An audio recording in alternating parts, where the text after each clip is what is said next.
Chapitre 10. Les villes dans la mondialisation. Dans ce chapitre, nous allons étudier l'inégale intégration des villes dans la mondialisation. Les grandes villes jouent aujourd'hui un rôle majeur dans la mondialisation. Elles concentrent de nombreuses fonctions de commandement. Fonctions économiques dans les quartiers d'affaires, fonctions culturelles avec les grands musées, mais aussi fonctions politiques avec les institutions internationales.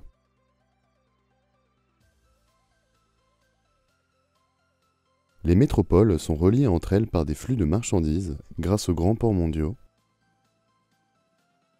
par des flux de capitaux entre les grandes bourses mondiales, mais aussi par des mobilités humaines par l'intermédiaire des aéroports. Les villes globales sont les plus intégrées à la mondialisation. Il s'agit de Londres, Tokyo, New York et Paris. Elles organisent la mondialisation et concentrent des pouvoirs exceptionnels. D'autres villes mondiales comme Shanghai, Dubaï ou Singapour jouent aujourd'hui un rôle majeur dans la mondialisation. Certaines se situent dans des pays émergents comme Sao Paulo au Brésil ou Johannesburg en Afrique du Sud. Certaines villes sont néanmoins à l'écart de la mondialisation. Il s'agit de villes de pays pauvres, éloignées des grandes voies de communication, de villes en guerre, ou encore de villes de régimes dictatoriaux.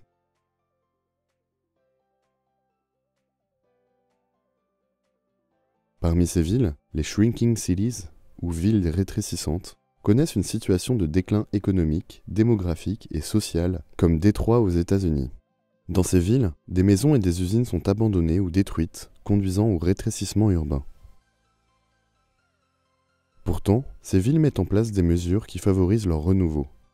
Rénovation des centres-villes, développement du tourisme, ou encore création de fermes urbaines.